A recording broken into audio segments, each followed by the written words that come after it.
I'm a physics professor. I was hired to decode equations left behind at a string of crime scenes, and I'm terrified by what they might mean. I was sitting back at my desk with my feet up, reading one of my students' 300-page dissertations, entitled Ruminations in String Theory, when I heard a knock on my office door. But before I could even answer, a middle-aged chap donning a baseball cap and a 5 o'clock shadow casually let himself in. "Professor Windsor?" he asked in a fairly heavy Boston accent as he closed the door behind him. "Last time I checked," I replied in an even heavier British accent, my regal accent contrasting with his, well, less regal accent. I smiled, but he didn't smile back. That's when I noticed the golden badge that was dangling from around his neck. Detective John O'Brien. He introduced himself with a gruff voice before continuing. "Hear they flew you all the way out from England to head the physics program?" "That they did," I replied. "Well, Professor, we have reason to believe that there's a serial killer stalking the city, and we need your help." "My help?" I laughed. "That's rubbish. I haven't heard any reports of a serial killer." "That's because for all intents and purposes, there's nothing to report.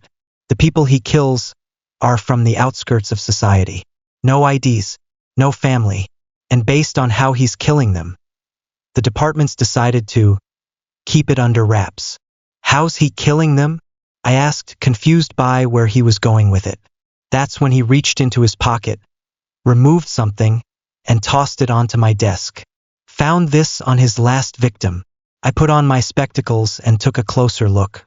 It was a photograph of a blood-spattered body, atop of which was placed a handwritten note containing a series of equations. Equations that I was all too familiar with.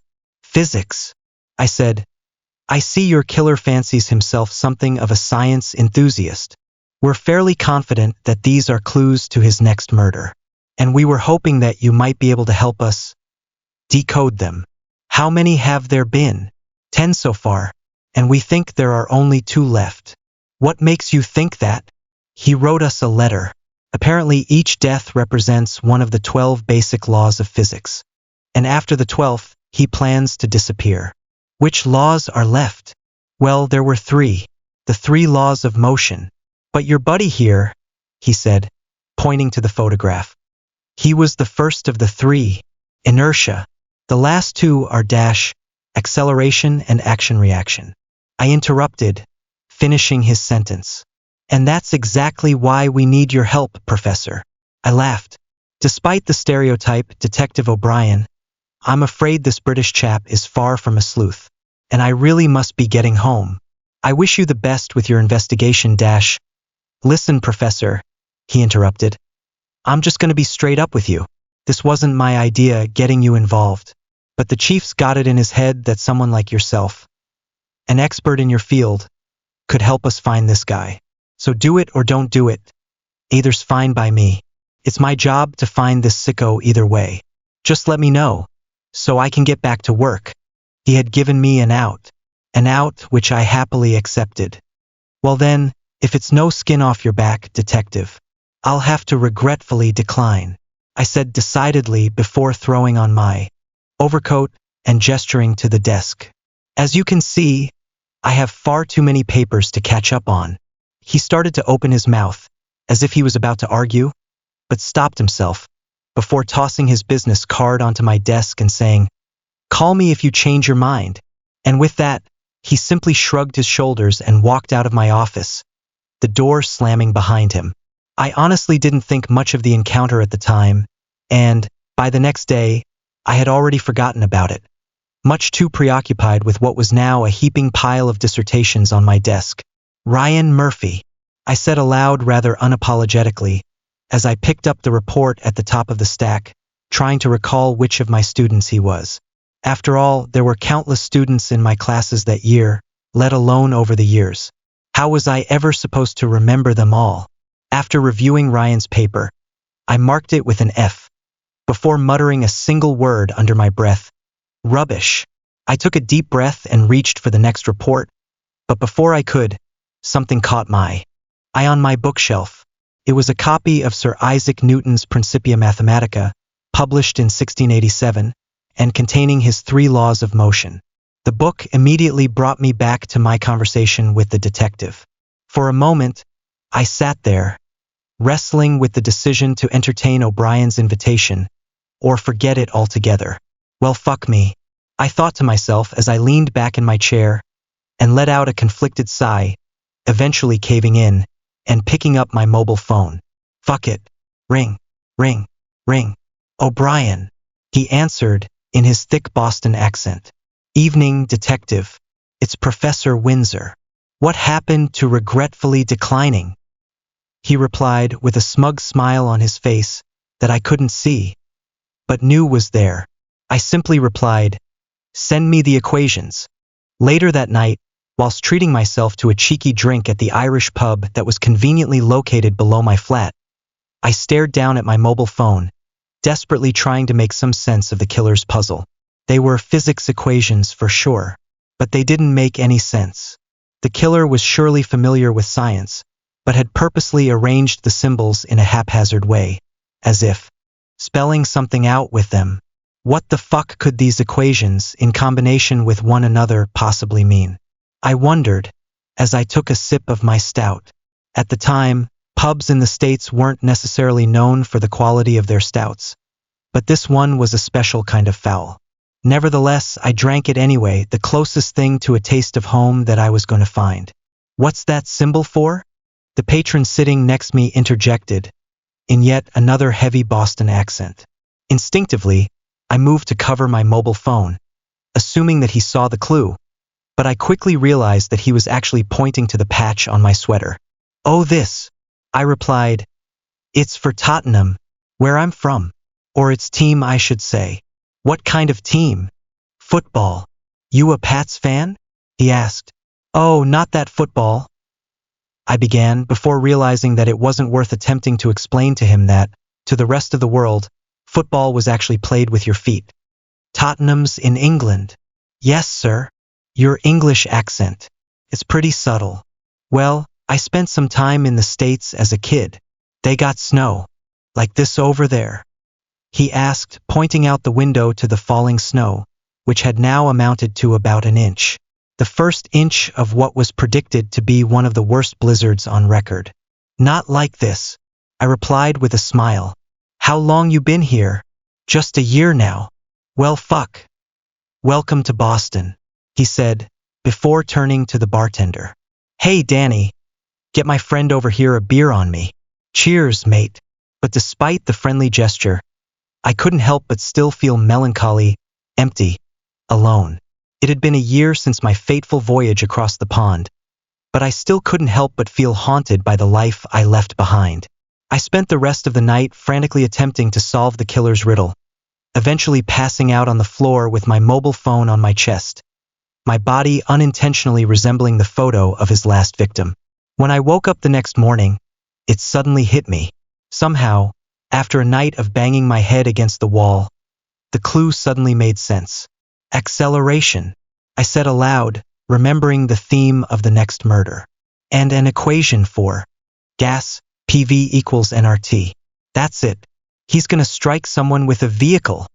I reached for my mobile phone, which had fallen to the floor beside me over the course of the night, and picked it up, excited to inform Detective O'Brien of my findings. But before I could dial his number, I heard a knock on my apartment door. Knock, knock, knock, click. I opened it to find the detective himself simply standing there, with a disapproving look on his face. I did it, I cried out excitedly. Did what? He asked with a foul expression on his face. I solved it. He's gonna hit his next victim with a car. But O'Brien couldn't have been less impressed. Instead, he simply chided me. Hit his next victim with a car? Too little, too late, Professor. My jaw dropped. Already. He moves fast. But you must admit, I was right. You were late. But the victim, he was hit by a car. Yes. So what you're saying is, late or not, I was right. Nope. Why not? 'Cause I'm never gonna give you that satisfaction. Fair enough. So now what? Let's take a ride. 15 minutes later, we were driving through the city on I-93 on our way to Southie, where, from what Detective O'Brien had told me, the killer's 11th victim had, sure enough, been crushed to death by a vehicle. For most of the ride, we sat in silence, the only sound to be heard being that of the windscreen wipers swishing back and forth as they cleared the rapidly falling snow from the windscreen. Detective O'Brien occasionally sipped away at a styrofoam coffee cup that he'd bought from what I'd deduced must have been the only coffee chain in the Commonwealth. "Ever see a dead body?" he asked me at one point, breaking the silence. "Besides at a wake?" I replied, "No, just do me a favor. If you gotta puke, just step away. Don't get that shit on me," he joked, but his face betrayed no emotion. "On your shoes." "Got it," I replied with a deadpan look, playing along. By the time we arrived at the scene of the crime, an abandoned alley in Southie, almost a foot of snow had accumulated on the ground. As I stepped out of the car, I looked at the cobblestone street that led to the accident, which was littered with icy footprints and roped off by yellow caution tape. "You'd think he would have waited till summer," I pointed out, gesturing to the footprints. "Seems risky, leaving tracks and all. It's part of the thrill for him. He clearly gets off on leaving breadcrumbs," the detective explained, before leading me down the alleyway and to a dead end, where, sure enough, was a mangled body face down in the snow, crushed into a dumpster by what must have been the killer's vehicle. It was a disgusting, horrible, and terrifying sight, and I immediately began to gag. O'Brien simply looked at me and shook his head. After I had recovered, the detective brought me up to the roof of a nearby building to get an overhead vantage point of the site. He then handed me the newest clue, which had been pulled from the victim. Once again, it contained a new series of physics equations. "Third time's a charm, Professor," O'Brien said. "This will be the third and last law of motion, and our last chance to catch this guy." Rather than look down at the crime scene below, I instead chose to look out into the distance, at the expanse of Boston, its purple-lit bridge and tall downtown buildings dominating its skyline. I knew that out there, somewhere, a killer was lurking, waiting to strike his last strike, and I needed to work fast. Later that night, when I finally got home, completely knackered, I decided to skip my usual cheeky nightcap at the pub, instead opting to stay in and study the equation. And after hours of staring at the latest clue, and nearly giving up, my mobile phone started ringing. Ring, ring, ring. What does he want now? I wondered, assuming it was Detective O'Brien. But when I looked at my mobile phone, I saw that it wasn't him, but rather an unknown number. I don't know why, but I answered. "Hello."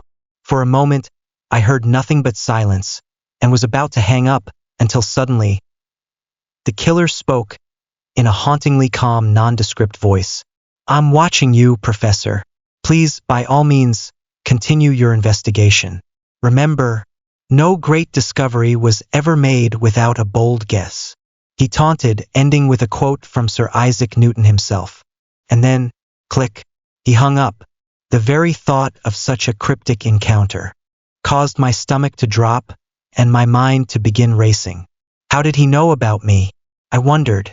I was so terrified by his call, and the thought of ending up like the two victims that I'd seen, in the photograph and the alley respectively, that I nearly decided to give up on decoding the clue until it hit me. Action-reaction, I said aloud, remembering the theme of the next murder. The trajectory of a projectile expressed as \xt equals cos \theta t y t equals sin \theta t dash 1/2 gt and the Wright brothers equation, expressed as L is equal to k times v squared times a asterisk cl airport, the trajectory of a bullet. He's going to shoot someone at the airport? After double-checking my work, it almost seemed too obvious. I gathered just enough strength to hobble up to my feet, picked up my mobile phone, and immediately called the detective. But I found myself hyperventilating so hard that I could barely get out a word. "Windsor? You okay?" O'Brien asked on the other end of the line. Eventually, I managed to get a few words out. "Airport. We've got to get to the airport." To his credit, Detective O'Brien didn't ask many questions, and within 30 minutes we were back in his car, once again racing down the motorway to the airport, red and blue sirens illuminating the falling snow outside. On the way there, he broke the silence again. "You got a wife?" he asked. "Used to," I replied. "Where's she now?" "Back home, in England." "She didn't want to make the trip to exotic Boston?" he joked, gesturing to the blizzard on the other side of the windscreen, his face once again betraying no emotion. "Something like that," I replied. "Well, I'm sorry to hear that. What about you?" I asked, turning the question on him. "Used to," he replied. "Where's she now?" "Moved to the West Coast." "She didn't want to stay in exotic Boston?" I asked, calling back to his joke, as I attempted not to crack a smile. "Something like that," he replied with a solemn look, as the blizzard continued to pound away at the windscreen. It was almost 10 p.m. when we finally arrived at the snow-swept airport, and I feared that we may be too late, but I resolved to stay hopeful. The place was desolate, with every flight in and out of Boston canceled. What looked like a legion of planes sat grounded on the tarmac, quietly parked, until the imminent weather cleared. The detective and I decided to take a walk around the outside of the airport, circling its perimeter with the hoods of our jackets up, in an effort to shield our faces from the wind. But with the blizzard at its peak, there wasn't a soul in sight. We had almost given up our search when suddenly, something in the distance caught my eye. What I assumed was an airport worker, frantically running over to us, and fast. Detective O'Brien drew his gun. "Help! Help!" the panicked chap called out, his face obscured by both the snow and the hood of his heavy jacket. "Officer, that vehicle over there." I saw a man inside with a gun. He pointed to an empty car park about a good distance away, where, sure enough, was a vehicle, its engine idling, its exhaust pouring from its tailpipe, and the silhouette of another chap sitting in its driver's seat. O'Brien simply turned to me and said, "Stay here," before immediately darting off in the direction of the car. From a distance, I saw him approach the driver's side window slowly, gun raised. He then stopped at the car and reached inside, before suddenly stumbling back and collapsing into the snow. Fearing the worst, I gathered all of my courage and ran over to help him, expecting the car to peel off, but it never did. When I finally reached Detective O'Brien, I found him alive and well, sitting in the snow, as flakes fell all around him, a look of shock on his face. Suddenly, as if realizing something, he hopped to his feet. "Don't look inside," he insisted, before darting off, back in the direction we came from, back towards the chap who was long gone. But despite Detective O'Brien's instruction, I couldn't contain my curiosity, and took a few steps closer to the car. There, before me, still sitting upright in the driver's seat, was the body of the driver, bullet through his head, his blood and brains splattered across its interior like a red Jackson Pollock. I looked around inside the vehicle to see if there was another clue, another string of equations. But just as O'Brien had warned, I found nothing, proving that this truly was the 12th and last of the killer's victims. I took a few steps back and tumbled over into the snow drift, still processing what I had just seen. Sitting there in silence, flakes falling all around me, I suddenly realized that the chap who had tipped us off to the car was likely the culprit himself. I looked down at the snowy ground, straining my eyes to spot the footprints he might have left when ran away. But when I finally found them, to my horror, I discovered that they went off in a different direction than where Detective O'Brien had run, circling back towards the car. Before I could dwell on the thought for too long, I suddenly heard the click of a gun behind me. "Professor Windsor, funny to see you here," I heard the killer say, in the same voice that I'd heard on the other end of my mobile phone the night before. I slowly turned around to see the same chap who had warned us about the car, his face still shrouded by the hood of his heavy jacket. "Tell me, Professor," the killer began, "does my work look familiar?" "Sorry, familiar, like you've seen it somewhere before." "I'm not following you. How about my name?" "Tom Shibley, ring a bell?" I racked my brain for where I might have heard that name before, but no matter how hard I tried, I came up empty-handed. "I'm afraid not." You don't remember me? I'm sorry, I wish I could say I did. Fitting for someone who so recklessly ruins people's lives. I was your student, Professor. Many years ago. It didn't make sense. Of all the people who could have committed these crimes, what were the chances it would be my own student? I wondered, before asking, how is that possible? Oh, Detective O'Brien didn't tell you? In the letter I wrote to him, I specifically requested that he reach out to you for help, knowing that he'd rope you in and bring you right to me. Right to you? Why? To finish the 12 laws. I looked over at the dead man in the car, who I had thought was the 12th. Oh, you thought it was him? No, he was just collateral damage to lead you to me. Lead me to you? You, Professor, are the 12th law. But why? Cause of what you did to me. Did to you? A forgettable moment. For you, but an unforgettable one to me. I was supposed to be a scientist, an astrophysicist, but you flunked me, called my dissertation rubbish. Then it probably was. The equations, there were some problems with them. If you'll just kindly put the gun down, I'd be happy to sit with you and go over them. I mumbled, attempting to buy myself time, until O'Brien would hopefully return. What did you just say? He asked, before slugging me in the face with the butt of his gun, sending blood spraying from my mouth and nearly knocking me unconscious, as I fell backwards into the snow drift. You ruined my life. Now I ruin yours. To every action there is always opposed and equal reaction, he said, once again quoting Sir Isaac Newton, before standing over me and pointing his gun in my face, a million flakes of snow whirling against the night sky above him.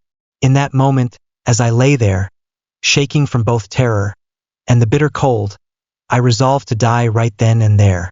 But then suddenly, I heard a loud boom as the killer's gun went off, striking me in the shoulder and causing my red blood to spray all over the white snow, the result of Detective O'Brien tackling him to the ground. They began grappling in the snowdrift, as O'Brien attempted to disarm the killer. That's when I realized that O'Brien's own gun had somehow been knocked out of his grip and was lying in the snow beside me. In the midst of the struggle, O'Brien noticed and muttered, "Windsor, shoot him." Unsure of what to do, but feeling compelled to save the detective who had become a friend of sorts, I picked up the gun, walked over to where they were standing, and cocked it, my shoulder still throbbing from the wound. But having never used one, let alone on a person, and shaking from fear, I hesitated. "Windsor, do it," O'Brien muttered again, a look of frustration in his eyes, before the killer struck him hard, nearly knocking him out and sending him flying into the snowy drift. Suddenly, the killer turned around, holding a gun of his own. But before he could point it at me, boom!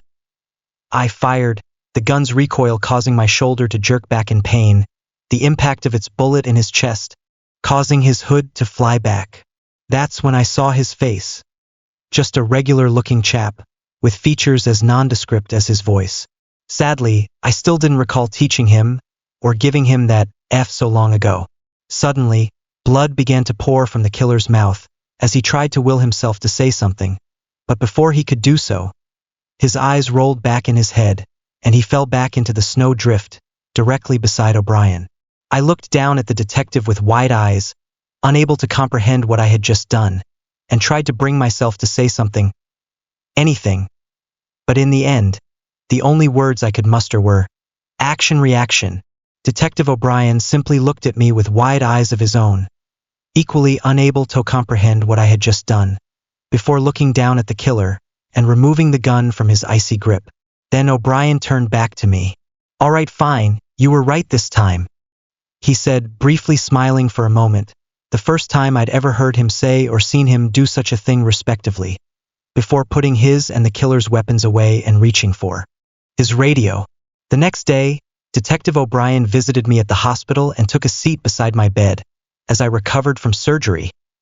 The bullet that was lodged in my shoulder now removed, my body now wrapped in a heavy bandage. "Why didn't you tell me that he was my student?" I asked him. "You were too close to it," he explained. "I thought it'd get in the way of your work." Thank you. I guess, I replied, not knowing what else to say. O'Brien then went on to tell me that my former student had died of his wounds the previous night, in the same hospital we were currently in. His week-long killing spree finally put to an end, and all record of his crimes decidedly kept from the public by the police. And so, we did just as we always did, sitting there in silence as he watched the basketball game, and I, tried to understand the joy that Americans seemed to find in it until I suddenly remembered what he had said to me the day before. Hey, what was that you said to me at the airport? I asked playfully. Airport? I don't remember an airport, he replied, playing dumb, clearly knowing where I was going with the bit. You don't remember? But it was yesterday. Sorry. Getting old. Oh, I remember now. You said that I was right. Nah, I would have never said that. I'm pretty sure you did. Sorry. I don't know what you're talking about. You know what you said, mate. And so we continued on like that for hours, having a good chinwag for the rest of the day, as the heavy snow slowed to flurries, the last remnants of Boston's passing blizzard, and a week that still haunts my dreams to this day. Now, whenever I grade a dissertation, I think twice before handing out an F so quickly, lest that bad karma come back around to me someday. Call it action-reaction.